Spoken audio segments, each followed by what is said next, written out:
গ্রাম ছাড়া ওই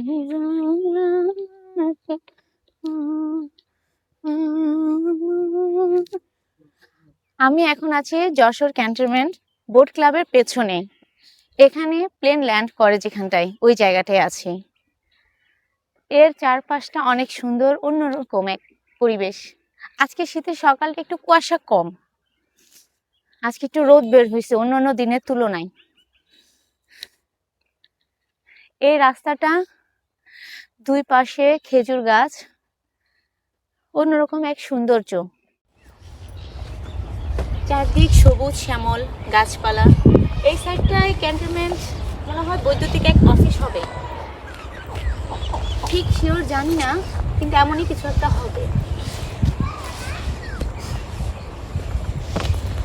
সামনের দিকে আগাই চলেন, দেখি সামনে আর কি কি আছে। এখন ধান খেতের সিজন না, না হলে এই সাইডটা সম্পূর্ণ সবুজ থাকতো, ধান খেতে ভরা। যেদিকেই তাকাবেন সরিষা ক্ষেত, দেখেন কি সুন্দর পানি বয়ে যাচ্ছে দুই সাইডে। কি খেজুর গাছের রস, অন্যরকম এক ফিলিংস। আসেন আপনাদেরকে খেজুরের রস দেখাই, গাছে কিভাবে এরা বেঁধে রাখে। এখানে হাড়ি না, এরা বোতল দিয়ে রাখছে। দেখেন ফ্রেশ টাটকা খেজুরের রস, এটা সম্ভবত রাত্রে থেকে জমানো, এই জন্য অনেকটা আছে, এখনো নামানো হয়নি। নামানোর দরকার নেই, যারটা সে নামাবে। চলেন সামনের দিকে যাই। এই যে এই দিকটায় ধান ক্ষেত আছে এখন ছোট ছোট, আসেন দেখি। কি সুন্দর, এগুলো যখন বড় হবে তখন এক অন্যরকম সবুজ শ্যামল, সব দিকটায় শুধু চোখে সবুজ আর সবুজ দেখা যাবে। কি সুন্দর পানি বয়ে যায়।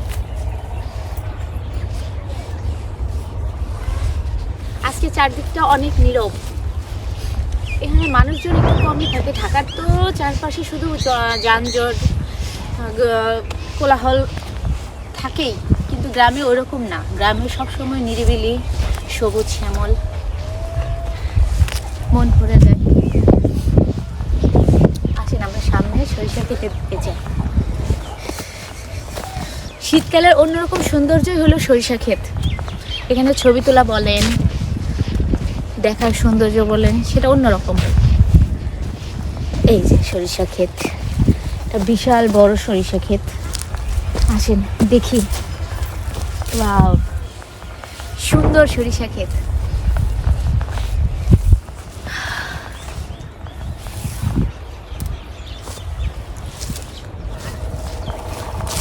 আসেন ভিতরে যাই।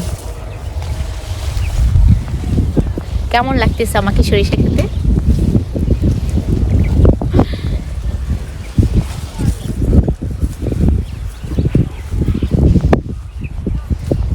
শুধু এতটুকু না, একদম শেষ প্রান্তর পর্যন্ত শুধু যেদিকে তাকাবেন সরিষা ক্ষেত আর সরিষা ক্ষেত। শীতকালে অন্যতম সৌন্দর্যই হলো সরিষা ক্ষেত। কিছু থাকুক আর না থাকুক, সরিষা ক্ষেত থাকবেই।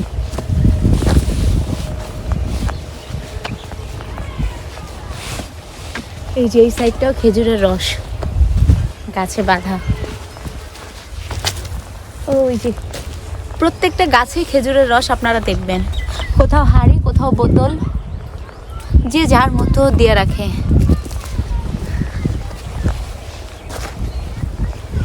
আসেন সামনের দিকে যাই, সামনের রাস্তাটা আরো সুন্দর। ওই সাইডের বাচ্চারা খেলা করতেছে। শীতের সকালটা শুরু হয় একটু দেরি করে, কারণ এখানে কুয়াশা থাকে, সবাই একটু ঘুম থেকে ওঠে লেট করে। কিন্তু সন্ধ্যায় যেই পরিমাণ কুয়াশা থাকে, ঢাকার তুলনায় সবাই খুব তাড়াতাড়ি এখানে শুয়ে পড়ে।